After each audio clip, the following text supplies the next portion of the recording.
poder estar en la casa del Señor. ¿A cuánto le gusta estar en la casa del Señor? Amén.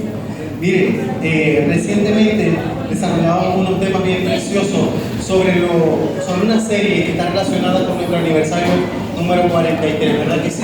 Y el aniversario número 43 de la Iglesia Manuel, ¿cómo se tituló y cómo se titula durante todo este año?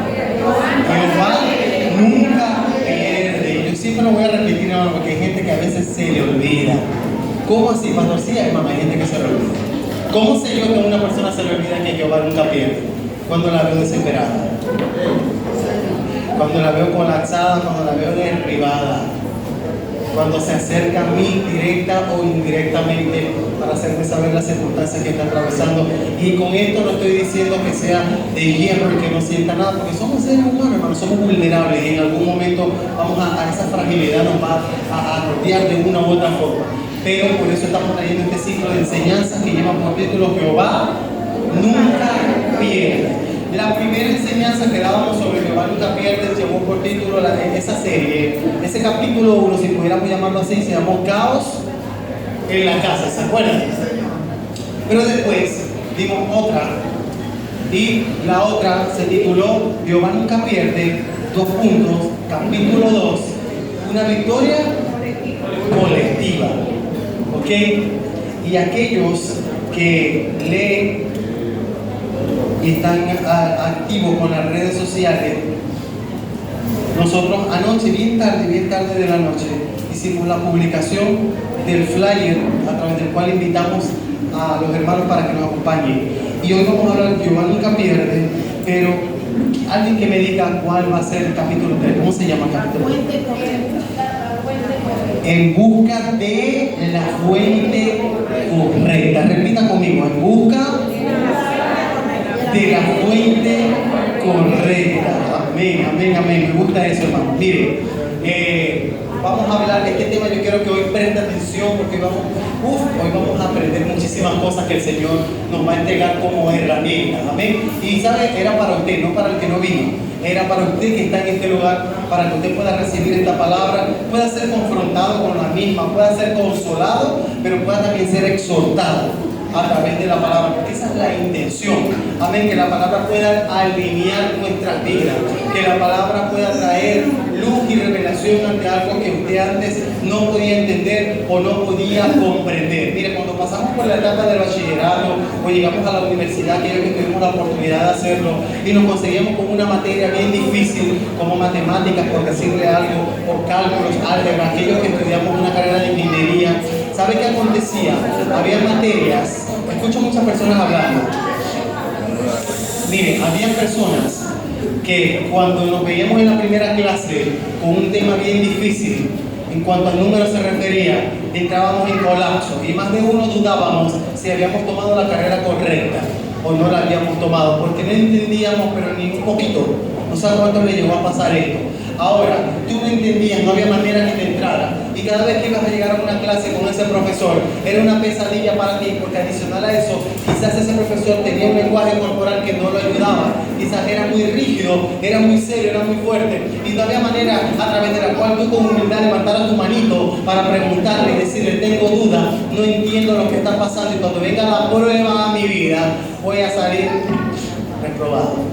Y más de uno hizo silencio y prefirió no callar, porque en algún intento, escuche bien, por acudir a la fuente que consideró que era correcta, le dieron la espalda, porque quizás el profesor te dijo, eso debiste conocerlo desde bachillerato, porque más de una oportunidad algunos lo hacen. El profesor de contabilidad que no nos permitía ni que hiciéramos algo. Eso es correcto, sí es verdad. Entonces, a más de uno nos pasa esto, ¿verdad? Pero resulta que uno consigue un profesor como el hermano Matías. Y va y busca a ese profesor y le dice, y Matías te recibe con un juguito de mango, lo bendiga donde está, gracias, Matías, lo amo muchísimo. Y él te recibe con un juguito de mango, con aquella actitud, con aquella humildad que lo caracteriza a él. Y automáticamente se rompen los esquemas. Ahí no hay temor alguno, sientes que sientes que estás en el lugar correcto, sientes que acudiste a la fuente correcta, pero lo más importante de todo es que cuando él en la pizarrita comienza y te dice, no, eso es súper fácil, es más fácil de lo que tú te imaginabas, y comienza a desplazar y elevar al cuadrado y a simplificar y a sacar la matriz y a sacarle las derivadas y los límites, y te das cuenta al final que era más fácil de lo que pensabas, la claridad llega en tu vida. ¿Y sabes qué acontece? ¿Sabes qué acontece? Cuando hay norte, cuando hay sentido, cuando hay dirección en una persona, ¿sabes cuál es el resultado que te transmite un profesor como él? Te transmite fortaleza, te transmite seguridad, tu autoestima se repotencia y usted está esperando que llegue el día del examen. Usted dice, el examen es mañana, paso mañana, pero ya yo estoy listo, estoy preparado, y usted está gozoso, usted está contento, ya está capaz de cantar. Y cuando llega el examen, usted está más que preparado, esperando que el profesor suelte los ejercicios que va a soltar, porque ya usted acudió a la fuente correcta que te dio la respuesta o las herramientas que tú ibas a utilizar para enfrentarte a una prueba. Le estoy dando esto como introducción porque de esto trata el tema que hoy vamos a compartir. Quiero que por favor se ubique conmigo en el libro de Proverbios, capítulo 3.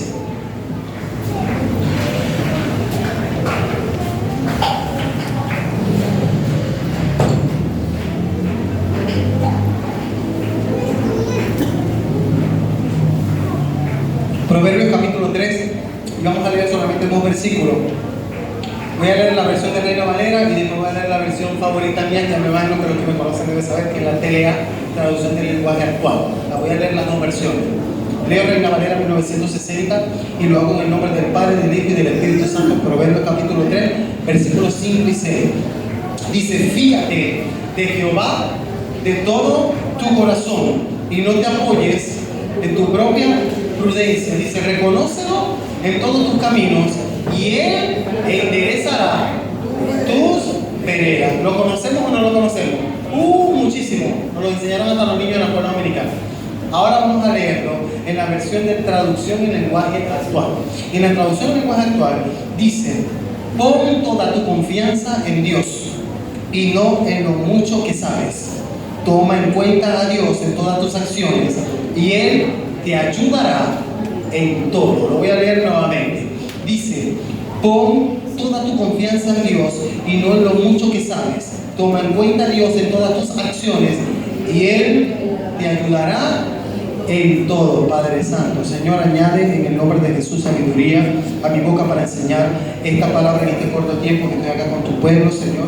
Te pido que me direccione y que hoy tu pueblo pueda recibir esta palabra, la pueda abrazar, pero sobre todas las cosas la pueda valorar y la ponga en práctica, que es el objetivo final de todo esto. Todos queremos poner en práctica tu palabra, porque tu palabra es verdad, tu palabra nos direcciona, tu palabra, Señor, transforma y traspasa y llega hasta lo más profundo de nuestro ser. En el nombre de Jesús, la iglesia dice amén, amén y amén. Listo. Entonces, estamos hablando sobre el tema Jehová nunca pierde. Si hablamos de Jehová nunca pierde, es inevitable desligar este tema de batallas y de guerras y de conflictos. Porque Jehová nunca pierde significa, cuando habla de que no pierde, es que va a enfrentar una batalla, ¿verdad que sí? Porque para demostrar que Jehová nunca pierde, tiene que haber una batalla. Para demostrar que una persona es campeona, o para demostrar que una persona se autodenomine que es un campeón en una disciplina específica, tiene que demostrar que es el campeón. Entonces no basta solamente con mostrar los trofeos, con mostrar las medallas, porque eso se puede comprar en cualquier lugar. Necesitamos observación directa, evidencia que demuestre que esa persona está lista y capacitada para enfrentar una y otra vez cualquier batalla y salir airoso y salir vencedor. Y Jehová hasta el día de hoy sigue venciendo. Jehová hasta el día de hoy sigue otorgando la victoria. Jehová hasta el día de hoy tiene garantizada para su iglesia, escuche bien, la conquista de los territorios, la conquista de esa batalla, de esa prueba, de esa adversidad que muchas veces nosotros atravesamos. Todos los que estamos acá, miren, no hay una persona que esté sentada acá que no esté atravesando una batalla. Y las batallas son distintas índoles. A veces creemos que la batalla más fuerte puede ser, no sé, un problema en el matrimonio. Ellos muchas veces creen que ese es el conflicto más fuerte que puede atravesar una pareja. Hay otros que creen que el conflicto más fuerte que puede atravesar una persona es enfrentarse a la enfermedad. Hay otros que creen que el conflicto más fuerte interno que puede tener una persona es el que nadie conoce. Cuando un hombre o una mujer ha sido abusado en su niñez y ha quedado marcado con heridas que están por ahí escondidas, pero la cicatriz todos los días, cada vez que la ve, le recuerda aquel pasado doloroso. Hay personas que de una u otra forma enfrentan conflictos diariamente porque las finanzas se han escapado de sus manos, las ideas se han escapado, y no sé cuánto le ha pasado en algún momento que has quedado en un terreno donde sientes que no sabes qué hacer, se agarrar al norte, al sur, al este, al oeste, porque por donde metes la cabeza nada prospera. ¿A cuánto le ha pasado? Vamos a ser sinceros, algunos. En más de una oportunidad nos ha pasado y sentimos que hay una nube negra que nos acompaña para todos lados y todo lo que vamos a hacer no se da. Más de uno ha tenido esa sensación en alguna oportunidad en su vida. Más de uno hoy por hoy se encuentra en una lucha interna, emocional. Más de uno de los que estamos en este lugar, quizás está enfrentando un gigante interno ahí por no tolerar a una persona, o porque alguien te hizo algo, o emitió un comentario de ti, o te dijeron que esa persona emitió un comentario de ti y eso te ha marcado y no la ves con los mismos ojos, y cada día ves que se agudiza y se engrandece ese sentimiento feo, negativo y venenoso hacia aquella persona, sentimiento que no te genera paz y no te hace sentir bien. Más de uno de los que estamos acá quizás podemos estar lidiando con una realidad que muchos no conocen, porque hay hábitos ocultos dentro de nosotros, cosas que hacemos en la intimidad cuando nadie nos ve, pero sabemos que hay un Padre que sí nos ve, y estamos conscientes que aquello en lo que estamos sumergidos a Dios no le agrada, y sin embargo estamos ahí y estamos agonizando. Está viendo que todos tenemos conflictos, todos tenemos infinidades de conflictos, hermano. Todos enfrentamos adversidades distintas. Muchos de nosotros tenemos un familiar que tiene una patología y quizás esa patología que le detectaron a tu familiar es fuerte, es dolorosa y tiene que someterse, como nos pasó a nosotros en la familia, a procesos de diálisis o a procesos de quimioterapia o a retrovirales, y me entienden de qué estoy hablando, y tienes ese familiar y ves que cada día se va desgastando más y más y más esa persona dentro de tu familia, y no sufre uno, sufren todos en la familia. Pero ¿sabe algo? Si toqué algunos de los aspectos con los cuales te sientes identificado, yo tengo una buena noticia para ti. Jehová nunca pierde. Y Jehová peleará por esas circunstancias que tú tienes. Jehová peleará por ti, Jehová peleará por mí, para que podamos estar tranquilos. Lo dice Éxodo 14:14. Lo que está pasando en tu matrimonio, el comportamiento que tu esposo tiene en este tiempo presente, la conducta que él tiene, escúchame bien. ¿Tú crees que tu padre no sabe la manera como se está comportando? ¿Tú crees aún que tu padre no sabe lo que tú estás sufriendo, mujer, y cómo tú lloras y oras en la presencia del Padre para que Él intervenga? Jehová está interviniendo, aún en el silencio, cuando tú no lo entiendes. Jehová está trabajando a tu favor, y más temprano que tarde vas a ver a ese hombre en este lugar de rodillas, postrado ante la presencia del Padre, pero no solamente postrado de rodillas, sino con un corazón doblegado y transformado. Créalo, créalo. Yo necesito que usted pueda creer esto en el nombre poderoso de Jesús. La enseñanza de hoy lleva por título En busca de la fuente correcta.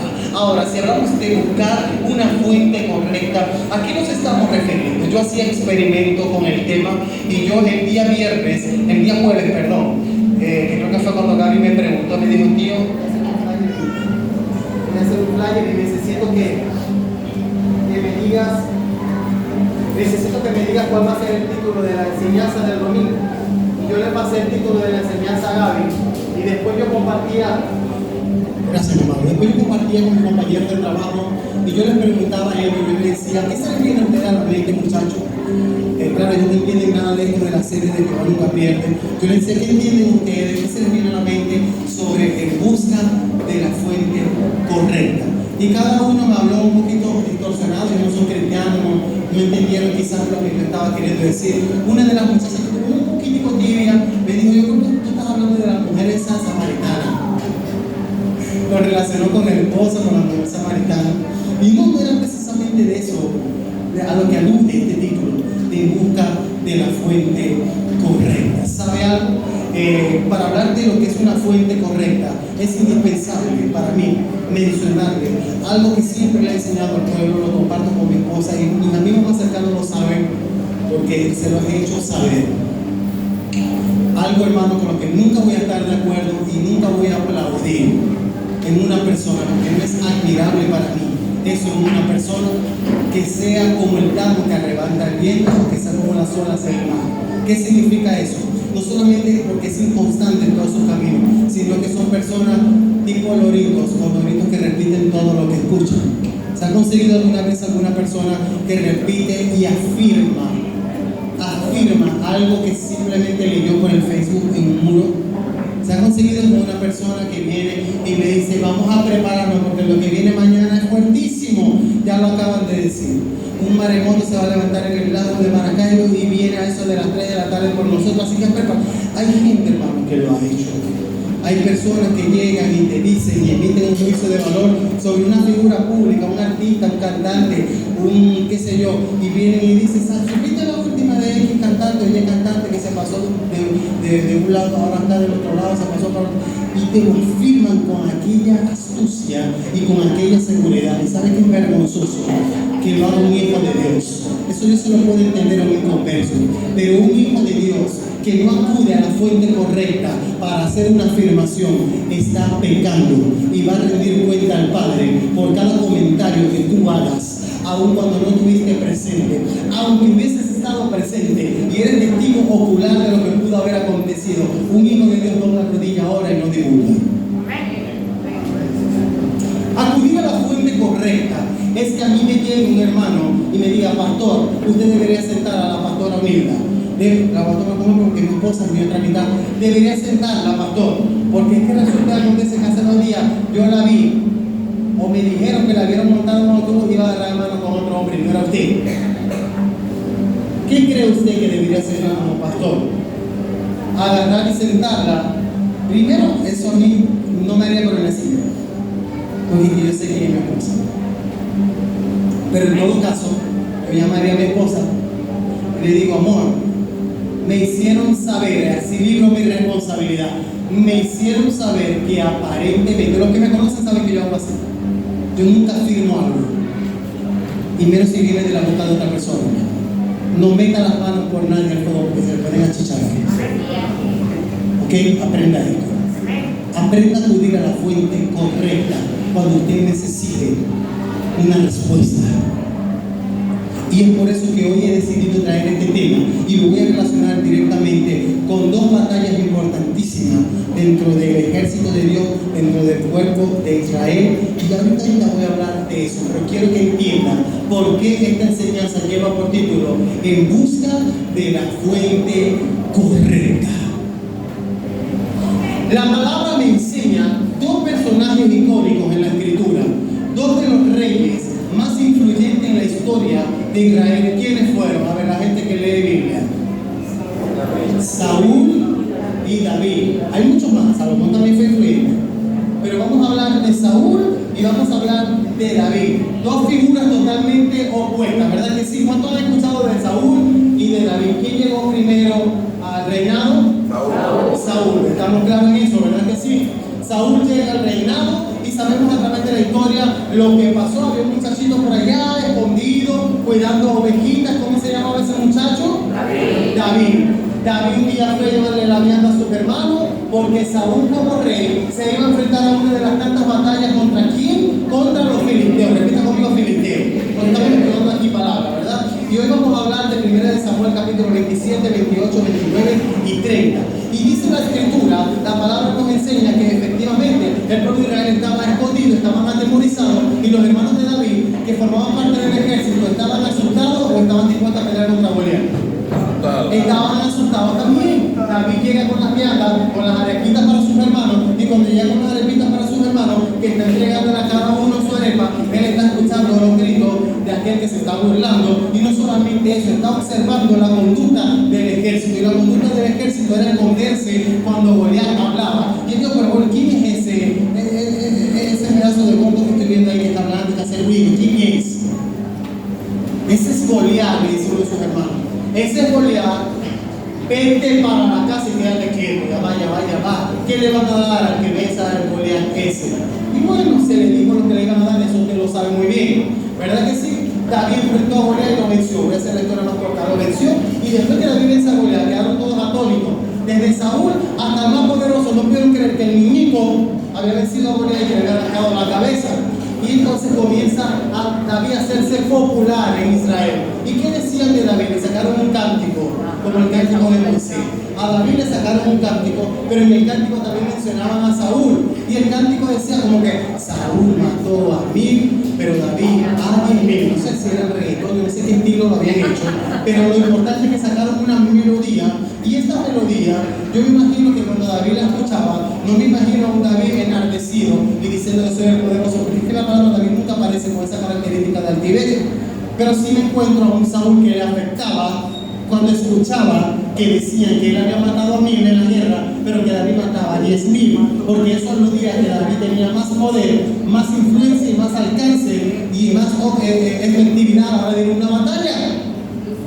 Esto ocasionó que Saúl en su corazón sintiera algo negativo hacia David. Digan conmigo, envidia. Saúl comenzó a temer a que David pudiera soplarle el bistec, como dirían acá en las generaciones. Y comenzó a ver que cada vez la popularidad de David crecía más. Y ¿qué decide Saúl hacer al respecto? Comenzó una persecución hacia David. Y esta persecución trajo como resultado, y aquí vamos a meter en el tema, que David tomara una decisión. Y la decisión que tomó David fue irse de su tierra. La decisión que tomó David fue irse de ese territorio que compartía con Saúl, porque ya no soportaba, ya estaba cansado de tanta persecución. Saúl no lo perseguía para tirarle una piedra, Saúl lo perseguía para traspasarlo con lanza. Saúl enviaba a sus súbditos para que buscaran a David y lo mataran. Y David pudo haber dicho, Dios mío, si yo estuve con él, yo le apoyé, yo lo honré, yo le digo su merced, yo me postro, yo le hago reverencia, y aún así él no es capaz de reconocer y de valorarme como un gran guerrero, que voy a defender la soberanía de Israel, que estoy dispuesto a estar ahí al lado de él, como parte de su ejército, como ministro de defensa, como lo que él quiera.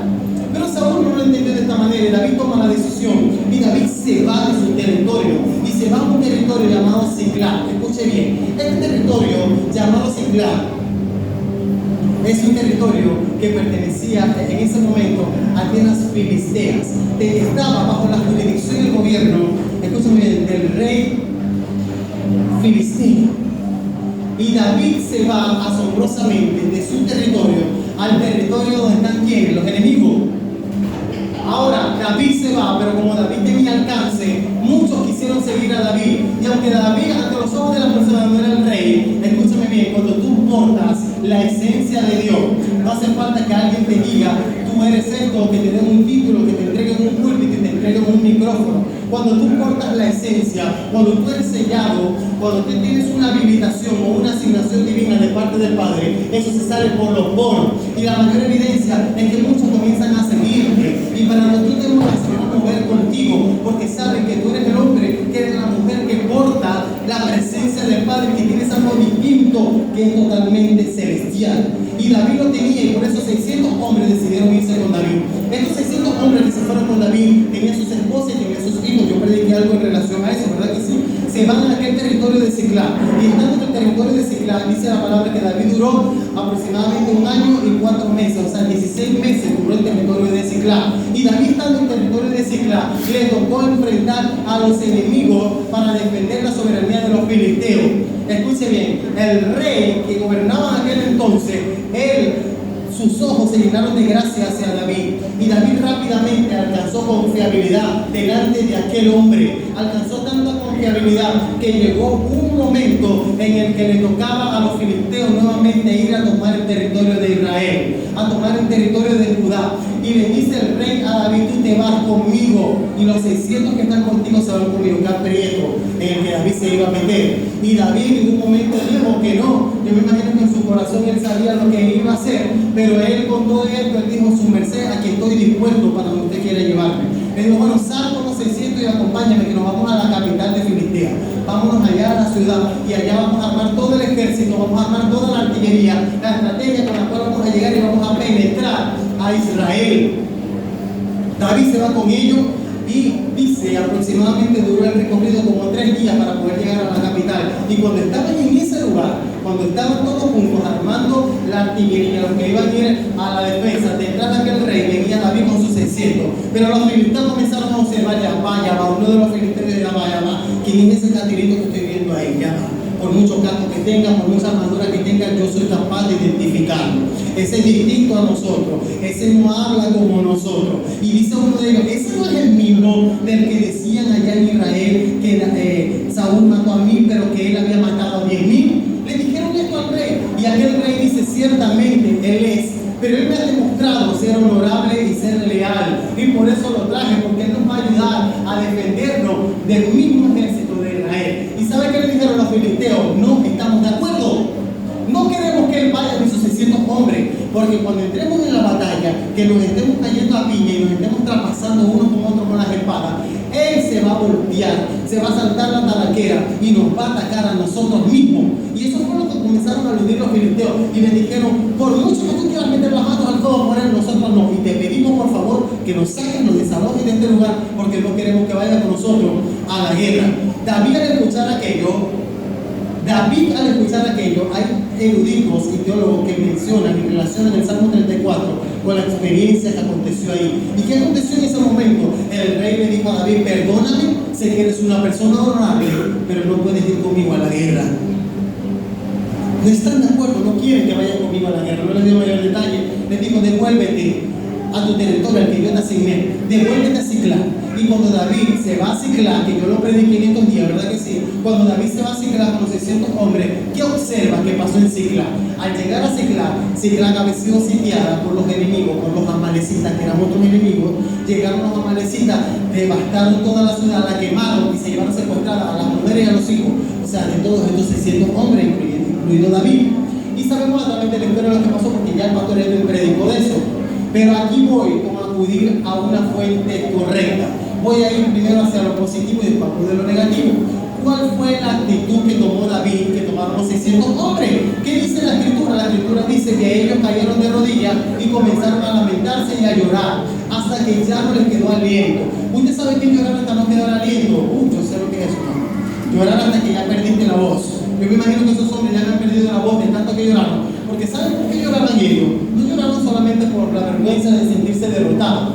Lloraban porque no estaban sus hijos en casa. Lloraban porque ya sus esposas no estaban. Y pensaban en el peor escenario. Pensaban que quizás los habían enterrado, los habían lanzado un hueco, los habían quemado, los habían calcinado. Y todos estaban prácticamente derrotados en ese lugar. Pero dice la palabra que David recobró ánimo. Y David les dijo a ellos, tengan ánimo que Jehová nos va a respaldar. David les dijo, tengan ánimo que Jehová nos va a respaldar. Y querían matar a David a piedra, dice la Escritura. Sin embargo, David toma una decisión. Diga conmigo, una decisión. ¿Y cuál es la decisión que toma David? Acudir a la fuente correcta. Amén. ¿Qué era para David acudir a la fuente correcta? Ir a buscar la dirección de Dios. Buscar la dirección de Dios. David fácilmente le pudo haber dicho a aquellos 600 hombres, miren, ya yo vencí a Goliat. Ya yo sé lo que es contra un ejército grandísimo. Vamos a movernos, somos 600, vamos a desplegar 150 para el norte, 150 ganas para el sur, 150 para el este y 150 para el oeste. Y yo estoy seguro que los vamos a encontrar. Y vamos a buscar la forma de hacer una señal para que nos encontremos y le caigamos a piña entre todos. No, David no se apoyó en su prudencia. Fíjate de Jehová de todo tu corazón y no te apoyes en tu propio conocimiento, en tu propia estrategia, en tus habilidades.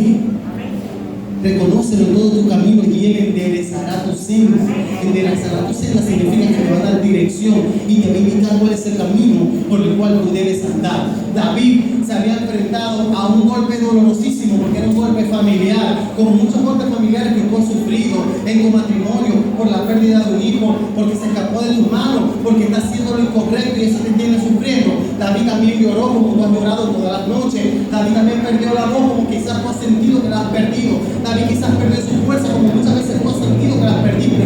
Pero aún en medio de eso David entendió que tenía que sacudirse y entendió que un largo camino le restaba y que la solución a su problema no estaba en su conocimiento, no estaba en su fuerza, no estaba en su estrategia humana, no estaba en sus habilidades. Venía su providencia directamente desde el cielo. Y es por eso que David dice, voy a buscar dirección de Dios. ¿Y dónde en aquel momento se buscaba dirección de Dios? A ver, la gente que lee Biblia. ¿Ah? en el templo. Y el templo no era así, era un tabernáculo. Era un tabernáculo y era movible, hecho con cortinas, tenía algunos elementos, madera. No sé si una enseñanza acá sobre el tabernáculo, ¿verdad que sí? ¿Y quiénes moraban dentro de ese tabernáculo? A ver, los sacerdotes de la tribu de Leví. Ellos eran los que tenían la responsabilidad de estar ahí, de cuidar la presencia, de ofrecer los sacrificios por el pecado del pueblo. Ahora David va directamente, y aquí quiero que presten atención porque me voy a meter en agua profunda en el nombre del Padre, del Hijo y del Espíritu Santo. David llega hasta donde está el sacerdote, y aquel sacerdote, ¿verdad?, de aquel tiempo, ellos portaban una vestimenta especial. ¿Cuántos saben eso? Un efod. A veces escuchan las danzarinas que hablan del efod. Ellos tenían un efod dentro de las túnicas, por supuesto, ¿no? El efod quedaba en la parte acá delantera. Y por orden de Jehová que le dio a Moisés, dijo que en el pecho de ese efod iban a haber 12 piedras. Esas 12 piedras que simbolizaban, iban a tener incrustado y entallado el nombre de qué? De cada tribu. Ahí estaban las 12 tribus, ¿verdad que sí? Y ellos en los hombros también tenían unos elementos que los conectaban para sostener este escudo que tenían acá en el pecho. Pero escuchen bien, en el escudo que ellos tenían en el pecho, 3, 6, 9 y 12 piedras, ¿verdad? Había un espacio aquí y un espacio aquí donde había 2 piedras especiales. Esas 2 piedras especiales tenían un nombre: Urim y Tumim. ¿Cuántos sabían eso? Urim y Tumim. Y por eso digo que me voy a meter en aguas profundas. ¿Por qué me voy a meter en aguas profundas? Porque quiero que en el nombre de Jesús usted pueda tener su entendimiento y pueda entender lo que yo a continuación voy a explicar. Cuando David va a buscar dirección de Dios con el sacerdote, él le hace saber al sacerdote y dice: necesito que por favor con el efod, no con el efod, sino con las piedras que tiene el efod, con el Urim y con el Tumim, consultes a Jehová para saber si nosotros debemos ir y perseguir a esos enemigos, y si los vamos a alcanzar y vamos a recuperar a nuestras esposas y a nuestros hijos. Y el sacerdote hizo lo propio. Hay algunas corrientes teológicas en relación al Urim y al Tumim. Algunos alegaban y decían que el Urim y el Tumim los lanzaban como piedras, y dependiendo cómo ellos caían, se determinaba si Jehová respondía con un sí o con un no a la petición que se hacía. Por ejemplo, David preguntó: ¿vamos a ir a la batalla? ¿O Jehová quiere que vamos a la batalla? Con el Urim y el Tumim, el sacerdote: sí. Ok, ¿nos vamos a alcanzar? ¿Sí o no? Sí. Por darle un, para que más o menos se pueda ilustrar conmigo. Y estos elementos, el Urim y el Tumim, fueron una ordenanza sagrada impuesta por el Padre, a través de la cual el sacerdote, cuando entraba al lugar santo, entraba a la presencia del Señor, él llevaba eso colgado allí en todo momento. Le llamaban las piedras del juicio, porque se determinaba un sí o un no de Dios. Y David buscó la respuesta en el sacerdote, porque ese era el canal en aquellos tiempos antiguos para poder saber si Dios estaba en el asunto o no estaba en el asunto. Hoy por hoy usted no tiene que buscar una piedra de Urim y de Tumim. Hoy por hoy usted no tiene que ir a buscar a ningún sacerdote. La palabra dice que usted y yo nos hemos convertido en reyes y sacerdotes, y tenemos un sumo sacerdote que se llama Cristo, que es el intercesor, el que intercede por ti y por mí delante del Padre. Y por eso cuando en la casa hay caos, que ya yo lo prediqué, ¿verdad? Por eso cuando en el matrimonio hay turbulencia, cuando en la relación entre pareja hay maremotos y tsunamis, cuando los hijos se quieren escapar de nuestras manos y pueden representar un desastre natural lo que ellos estén haciendo, es el momento apropiado, no para ir a buscar el Urim y el Tumim, sino para ir a buscar al sumo sacerdote, al abogado que tenemos para con el Padre, que es Cristo Jesús, y que Él nos va a dar una respuesta.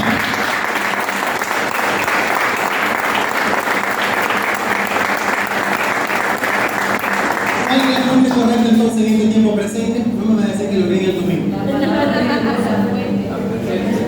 Dice la pastora Kelly que es la palabra de Dios. Por supuesto que la palabra de Dios es importantísima, pero cuidado, pastora Kelly, porque algunos, como se escucha tan sencillo lo que usted dice, yo tengo un problema. Y yo digo: Señor, el Urim y el Tumim, al azar. Entonces, la palabra de Dios, por supuesto que siempre va a ser respuesta a nuestra vida, pero el Señor te va a direccionar a ella. Aleluya, Espíritu de Dios. Por eso para el Señor no existe el límite. Es que yo no sé leer. ¿Cómo se me ponen ellas aisladas que no saben leer, pero saben doblar rodillas? clama a mí, yo te responderé. Y te enseñaré cosas grandes y ocultas que no conoces. Es suficiente con un corazón contrito y humillado que se acerca al Padre y que le haga saber, Señor, tú eres mi norte. Tú eres mi guía, Señor. Está pasando esto en mi matrimonio. Está pasando esto con mis hijos, Señor. Ese trabajo, ¿será que es para mí? Señor, ¿será que tú estás presente en esa decisión? A los jovencitos que están aquí, acudan a la fuente correcta. Te están soplando el oído, jovencita. Señor, ¿tú crees que en este tiempo yo debo tener una pareja? ¿Traerá algún beneficio a mi vida? ¿O será que me va a llevar a la fornicación y me va a llevar al adulterio, Señor? ¿Tú crees que es el momento preciso para yo establecer una relación con ese filisteo de allá de la calle, Señor, de lo que quiere llevarme para el mundo? Pregúntenle a la fuente correcta. No busquen en el horóscopo, no busquen en las redes sociales, no busquen en la amiguita, no busquen en el amigo. La respuesta que solamente se consigue en Cristo Jesús con fuente correcta. Amén.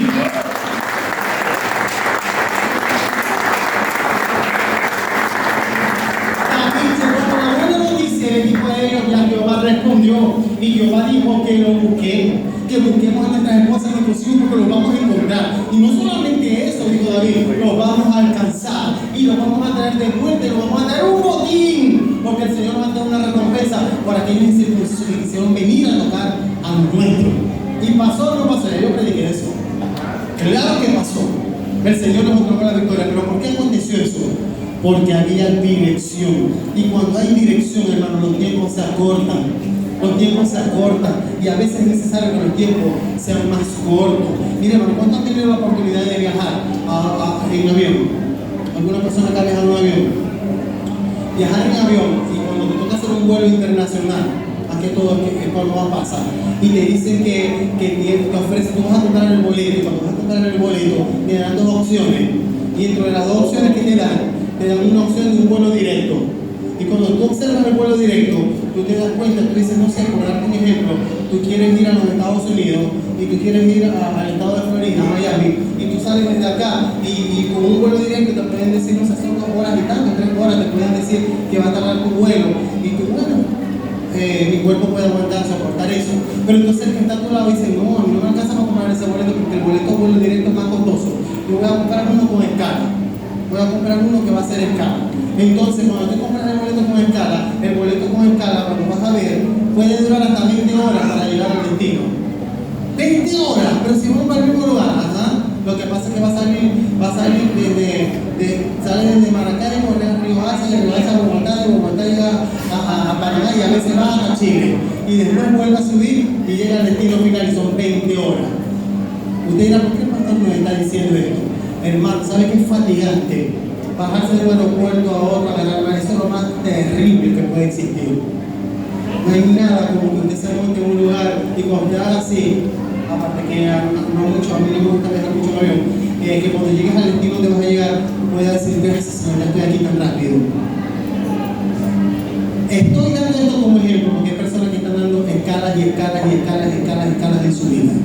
Hay gente que está haciendo más escala que el pueblo de Israel con los 40 años que dio vuelta en el desierto. ¿Y sabe por qué dan tanta escala, Pastor Kelly? ¿Por qué dan tanta vuelta? Porque no van a la fuente correcta. Y cuando tú no vas a la fuente correcta, se retrasa el cumplimiento de muchas promesas en tu vida. Por eso quizás se ha retrasado que tu esposo hoy esté acá en la casa del Señor, porque fuiste a la fuente correcta. Y la fuente correcta pudo representar a una persona a la cual tú le comentaste el proceso por el que tu esposo está pasando, o lo que pasa en tu intimidad con tu esposo, y esa persona a la que confiaste divulgó tu intimidad. Y eso el oído de tu esposo y su corazón en vez de ablandarse se endureció más. Y por eso él no quiere saber nada de Dios. Cuando no vas a la fuente correcta, tú vas con tus amigas y te sientas a tomar un té. Y entre amigas, ¿verdad? Una y otra te quiere dignificar y levantar en su puesto de autoestima. Y te dice, tienes que darte tu lugar. Dale la espalda, acuéstate con pantalones, no lo mires. Y más de una comienza a agarrar el consejo insensato que no tiene que tomar, ¿verdad? Y por tomar el consejo insensato que no tiene que tomar, alarga las escalas, alarga el tiempo del cumplimiento de lo que Dios va a hacer. Cuando Jesús está esperando como abogado y dice la solución es tan fácil porque yo abrí un camino para ti en la cruz del Calvario, porque el velo que estaba y que impedía tu libertad y tu felicidad, yo lo rasgué en el momento que dije consumado es. Solamente estoy esperando que acudas a mí, que soy la fuente correcta para direccionarte, para darte los tips, para decirte qué es lo que tienes que hacer, pero no lo hacemos, hermano. No lo hacemos y tenemos que ser sinceros. Agotamos hasta el último cartucho, agotamos hasta el último recurso, buscamos por todos los medios, pero nunca le damos la primera opción al único que tiene la solución, valga la redundancia, que se llama Cristo. Y es la respuesta.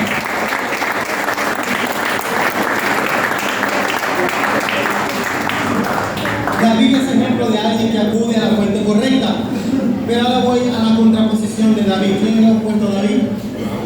Saúl. Y aquí quiero que preste atención, porque ahora voy al capítulo 28 del libro de Primera de Samuel. Y en el capítulo 28 de Primera de Samuel me consigo a Saúl. Las historias están conectadas. A David lo convocaron para ir a una guerra, pero después no lo quisieron dejar ir a la guerra. ¿Por qué no lo quisieron dejar ir a la guerra los filisteos? Porque dijeron que se van a enfrentar a nosotros. Ahora, ¿a quién iban a enfrentar los filisteos? A Israel. Siguió la estrategia de los filisteos, y los filisteos llegan a un campamento muy cercano a Israel y ahí están armando su artillería, y dice la palabra que el rey Saúl observó, pastor, lo que estaba pasando, y con sus ojos físicos, ¿qué vio? Una multitud, vio un ejército. ¿Y qué aconteció en Saúl cuando vio el ejército de los filisteos? Se llenó de temor. El hombre se llenó de temor, el rey de Israel se llenó de temor, y al llenarse de temor quiso buscar también una fuente confiable que le hiciera saber si debía ir a la guerra o no, o cómo iba a enfrentar esa situación con los filisteos. Voy a hacer mención de algo porque no puedo dejarlo por fuera para que me convenga en la prédica, no lo puedo dejar por fuera. Saúl también en su momento intentó buscar dirección para el Urim y el Tumim, lo dice la escritura, pero resulta y acontece que había un aliado, una persona a la cual Saúl confiaba demasiado en un personaje en la escritura, demasiado, era su mentor, era la persona que más admiraba. ¿Quién era? Samuel. Pero Samuel ya había fallecido, dice la escritura. Ya Samuel no estaba. Y cuando Saúl tenía que tomar una decisión importante, él buscaba a Samuel como profeta, como sacerdote, lo buscaba para que le direccionara. Pero ya Samuel no estaba. Y Samuel no estaba, y Saúl había sido desechado por Dios por causa de la desobediencia. Y como había sido desechado, Saúl no tuvo respuesta alguna porque ya no estaba Samuel, y también se le cerró la puerta con el Urim y el Tumim. Y es cuando este hombre decide acudir a la fuente incorrecta. ¿Cuál fue la fuente incorrecta a la que decidió acudir Saúl? La gente que lee Biblia. ¿Ah? Por ahí dicen adivina, hay versiones que dicen que buscó una bruja, hay versiones que dicen que es una hechicera. Es lo mismo, pero con distinto nombre. Bruja, hechicera, adivina, tabaquera, como quiera llamar. Saúl decide que le busquen a una adivina, o sea, y le dicen a alguno de ellos, conocemos una en Endor, y si quieres te llevamos hasta allá. Y Saúl maquinó, escuche bien, lo primero que hizo es que tomó una decisión incorrecta que transgredía un principio bíblico establecido en leyes mosaicas por el mismo Jehová, del puño y letra de Jehová. ¿Qué dijo Jehová en relación a la adivinación? ¿Qué dijo Jehová en relación a la hechicería? ¿Qué dijo Jehová en relación a la necromancia? La necromancia es consultar a los muertos en un centro de espiritismo para que intervenga un tercero, que en este caso es el hechicero, y se incorpore y tome. ¿Usted ha escuchado eso, verdad que sí? Eso es abominación a Jehová, lo dice la escritura. La palabra en Deuteronomio capítulo 18, 10 y 11 dice: no sea hallado en ti que hagas pasar a tu hijo o a tu hija por el fuego, ni quien practique adivinación, ni agorero, ni sortilejo, ni hechicero, ni encantador, ni adivino, ni mago, ni quien consulte a los muertos. Miren, esto fue una ordenanza de Jehová. Escucha, advertencia contra las malas costumbres. Moisés continuó diciendo diciéndole: cuando entren al territorio que Dios va a darles, se encontrarán con que la gente que allí vive tiene costumbres terribles que no agradan a Dios. Por ejemplo, esa gente entrega a sus hijos para quemarlos en honor a sus dioses. Practican la brujería y la hechicería y creen que pueden adivinar el futuro. Además de sus brujerías, consultan a los espíritus de los muertos para pedirles consejo. Pero ustedes deben obedecer a nuestro Dios en todo y tener cuidado de no seguir el mal ejemplo de esa gente, pues nuestro Dios odia esa acción y por eso quiere sacarnos de esa tierra. Mira esta versión de Elea, por si acaso esta versión, cómo profundiza y cómo te explica cómo el Señor sentenciaba. Saúl sabía, escuche bien, Saúl sabía sí o no que era abominación a Jehová consultar con los muertos. Él sabía que lo que iba a hacer estaba mal, y sin embargo decidió hacerlo. Se usó la maquinación y se puso un disfraz, dice la escritura. Se fue disfrazado para la casa de la bruja y llegó al centro de espiritismo. Y cuando Saúl llegó al centro de espiritismo como rey, con 2 hombres más que lo acompañaban, le dijo a la mujer: he venido porque quiero que hagas que aparezca un muerto. Y aquella bruja le dice: tú no estás al tanto que en Israel el mismo Saúl prohibió todo hechicero, adivino, eso estaba prohibido. Si yo hago eso me pueden matar, le dice la mujer. Ella no sabía que estaba hablando con el rey Saúl. Y el rey Saúl le dijo: te doy mi palabra que nada de eso va a pasar. Y la mujer no entendía por qué el hombre con tanta seguridad le decía: te doy mi palabra que nadie te va a matar. Y la mujer le dice: júramelo que no me va a pasar nada, que no me vas a vender. Y el hombre le dice: te lo juro, mujer. Y lo peor que hizo, pero hizo el nombre de Jehová. Usó el nombre de Jehová en vano para jurar ante tal acción tan sucia y tan cochina que estaba a punto de llevar a cabo. ¿Y sabe cuál fue la acción que llevó a cabo el rey Saúl? ¿Usted sabe cuál fue la fuente incorrecta que Saúl tocó la puerta de esa divina? La petición que le hizo el rey Saúl a la mujer fue: quiero que baje un muerto. Y la mujer le dice: ok, ¿quién es? Es el muerto que tú quieres que hoy yo traiga acá a este cenáculo. Y él le dice: a Samuel.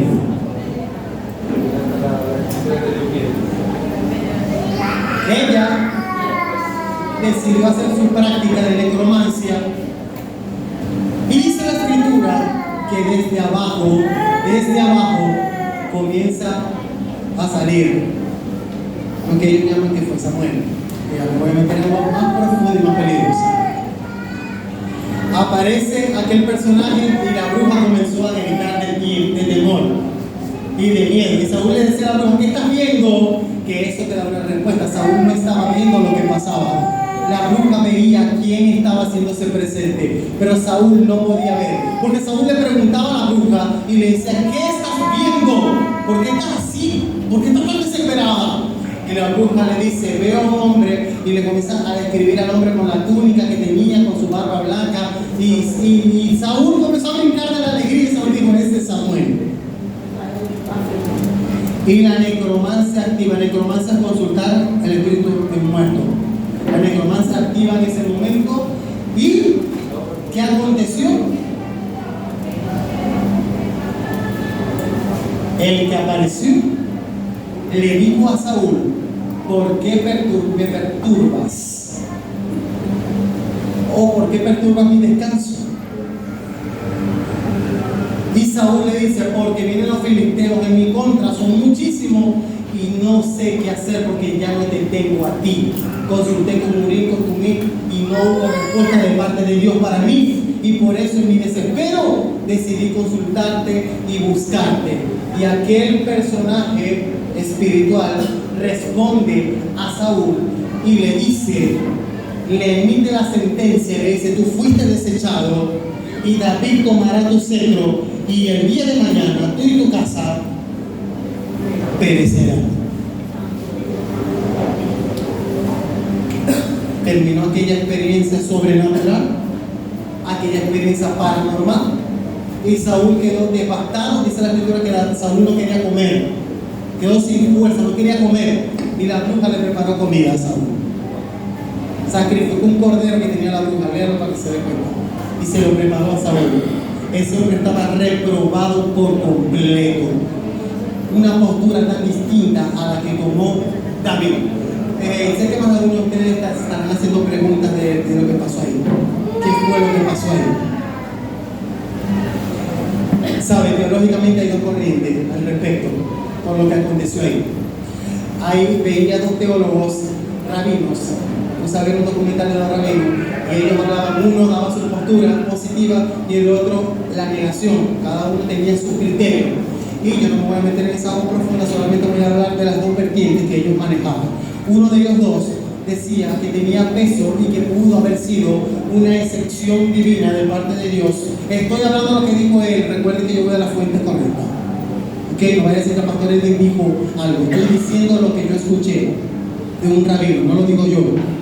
Este rabino expresa y dice que para él hubo un permiso divino que fue otorgado para que Samuel se hiciera presente. ¿Por qué un permiso divino? Porque él dice que esa bruja estaba acostumbrada, los brujos tienden a ser charlatanes y mentirosos, ¿verdad que sí? Pero ellos estaban acostumbrados a trabajar con esto de las incorporaciones de los espíritus y todo lo demás, y de ninguna manera, si hubiese sido un espíritu, lo que alega este rabino, si hubiese sido un espíritu como los tantos espíritus que ella evocaba para practicar la necromancia, ella no hubiera tomado una actitud tan desesperante y de tanto temor como la que ella tomó, porque es que la mujer menciona en el libro de 1 Samuel capítulo 28 que ella veía un ser divino. Entonces ellos decían que cuando hablaba de un ser divino estaba viendo un ser celestial, estaba viendo un ser resplandeciente que era totalmente opuesto a lo que ella normalmente escuchaba. Por eso este rabino, él ratifica y él dice que para él, desde su postura teológica, si era Samuel el que estaba transmitiendo el mensaje a Saúl,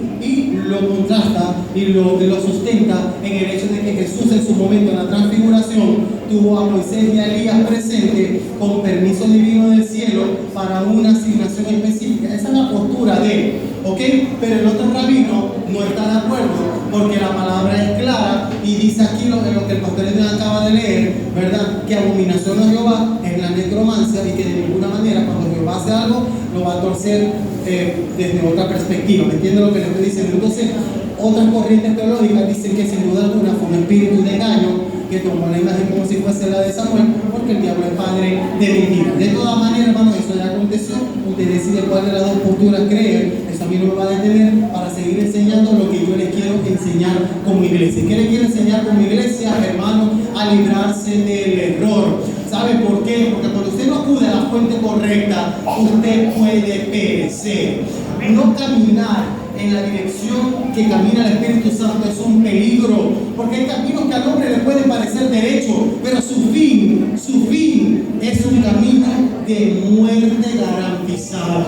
Entonces, para que eso no pase, para que la muerte espiritual no llegue a tu vida, tú necesitas que el Espíritu Santo te direccione. Hermanos, desde los ejemplos más sencillos necesitamos involucrar al Espíritu Santo, y lo más sencillo necesitamos involucrarlo a él. Estaba escuchando una prédica esta semana de la pastora Yesenia Ten, y en la prédica la pastora Yesenia Ten hablaba de la Coca-Cola. Me disculpa lo que le digo, que yo cuando escuché la prédica con mi esposa le decía, amor, Yesenia Ten se puede meter en un problema grandísimo, porque ella es una figura tan pública y tiene un alcance hasta tantas personas que alguien de la Coca-Cola puede ver eso. Yo le comentaba a mi esposa y ella hablaba de las decisiones. Y ella decía que muchas veces nosotros carecemos de dirección, de enfoque, y en cosas tan sencillas queremos que Dios nos dé una respuesta para una decisión importante, como quién va a ser la persona con la que te vas a casar. Queremos que Dios esté presente en una decisión importante, como que si me meto en ese negocio, invierto el dinero o no lo invierto. Pero en lo más sencillo, si no aprendemos a tomar decisiones importantes desde lo más sencillo, ¿cómo pretendemos tener el respaldo de Dios en las decisiones más importantes? Decía ella. Y un ejemplo de la Coca-Cola. Es algo posible que tú decidas día a día lacerar tu cuerpo, dañar tus riñones, dañar tu sistema inmunológico, dañar todo tu sistema hormonal, dañar tus huesos, dañar toda esa sangre preciosa que Cristo depositó en ti con un veneno letal como la Coca-Cola. Y me perdonan porque sé que mucho la toman. Hoy lo hablo con autoridad porque yo no la tomo. Yo la tomaba.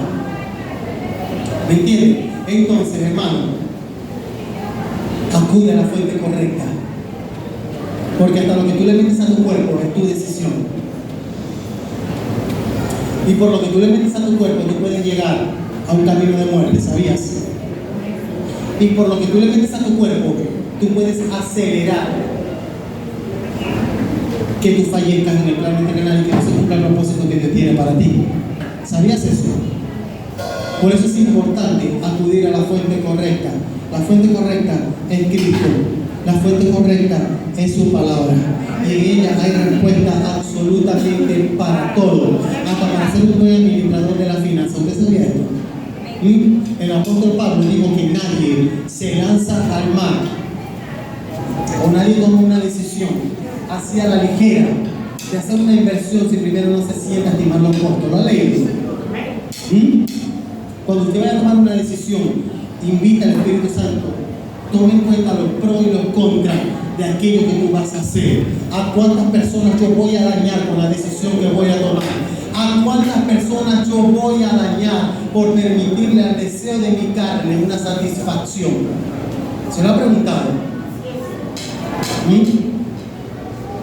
Acude a la fuente correcta. La fuente correcta se llama Cristo. Y con Cristo la batalla está garantizada. Ahora me voy al pasado. ¿David logró vencer, sí o no? ¿Cuál fue la clave para que David venciera? Fue a la fuente correcta. ¿Cuánto tiempo duró? 40 años dando vueltas para conseguir a la esposa de los hijos. Así, fue inmediato. Los tiempos fueron acortados. Como dice la palabra en el libro de Jeremías, ¿qué ves? ¿Qué ves al profeta? ¿Qué ves? ¿Qué ves? ¿Qué ves? ¿Y qué vio él? Él vio la vara, ¿verdad que sí? Vio la vara del metro. ¿Y qué le dijo el Señor? Bien has visto. Y como estás enfocado, como estás viendo al blanco, los tiempos van a ser acelerados para el cumplimiento de lo que te prometí. Eso es lo que pasa cuando la gente va a la fuente correcta.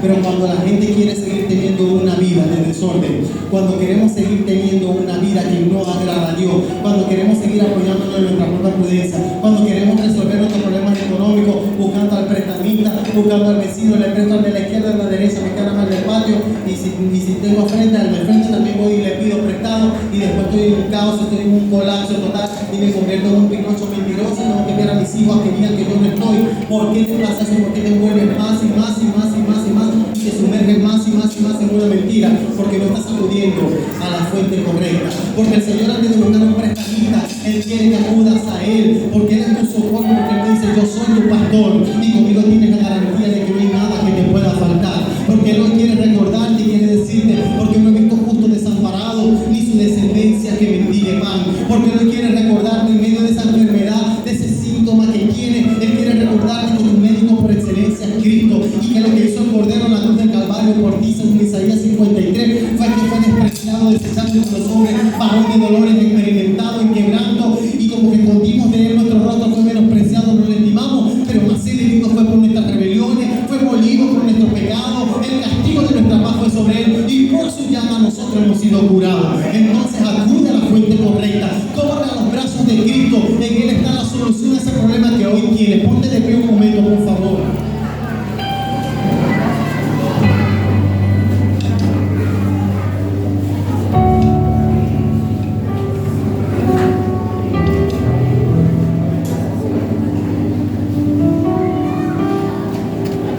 Hoy yo quiero que hagamos un ejercicio. El ejercicio que vamos a hacer es identificar. Cada uno va a identificar entre tantos problemas que muchas veces tenemos, porque muchas son las aflicciones del mundo, la palabra lo dice. Pero identifica cuál es el gigante más grande que actualmente está quejando. Identifícalo, por favor. Si se llama tentación, identifícalo sin pena. Si ese gigante que te está ahorita rodeando es una enfermedad, identifícalo. Si el gigante es la división en tu hogar, identifícalo.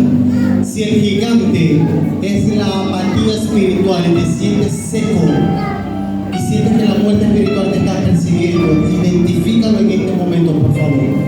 Quiero que identifiques a ese gigante ahora mismo en el nombre de Jesús. Porque quiero que cierres tus ojos y te visualices así como David enfrentó a un Goliat. Mira ese gigante frente a frente. Si es una tentación, comienza a observarla en este momento. Analiza hasta dónde ella ha ganado terreno en tu vida. Vamos, en este momento, analízalo. Comienza a analizar con el entendimiento que el Espíritu Santo te va a dar. El Espíritu Santo en este momento comienza ahí a ministrar tu mente y a hacerte entender todo el terreno que hasta el momento has cedido, todo el terreno que has cedido a la tiniebla, que le has cedido al adversario, que le has cedido al enemigo, que le has cedido. Vamos, identifícalo. Y ahora en el nombre de Jesús, le vas a hablar por su nombre. Si es ruina, si es miseria, si es dolor, si es rencor, si es enfermedad, llámese como se llame, ahora en el nombre de Jesús le vas a observar y le vas a decir: tú vienes contra mí con espada y jabalina, pero yo voy contra ti. Dile: en el nombre de Jehová de los ejércitos, el que nunca pierde una batalla. Vamos, ahí usted mismo con autoridad le va a decir: tú vienes contra mí con espada y jabalina, tú vienes contra mí con espada y jabalina, enfermedad, pero yo voy contra ti en el nombre de Jehová de los ejércitos, en el nombre del que nunca pierde una batalla, en el nombre del que pelea por mí, en el nombre del que pelea por mí. Y yo voy a estar tranquilo, yo voy a observar la victoria que mi Padre me va a dar. Hoy, Señor, hoy, Padre, como iglesia te pedimos perdón cada uno de pida perdón. Señor, perdóname. Perdóname por todo el terreno que cedí, Señor, por ser incrédulo, porque me apoyé en mi propia prudencia. Señor, perdóname, porque lo quise hacer a mi manera y a mi manera no funciona. A mi manera no funciona, Señor. A mi manera no funciona. Hoy acudo a la fuente correcta. Hoy me rindo, Señor. Hoy me rindo,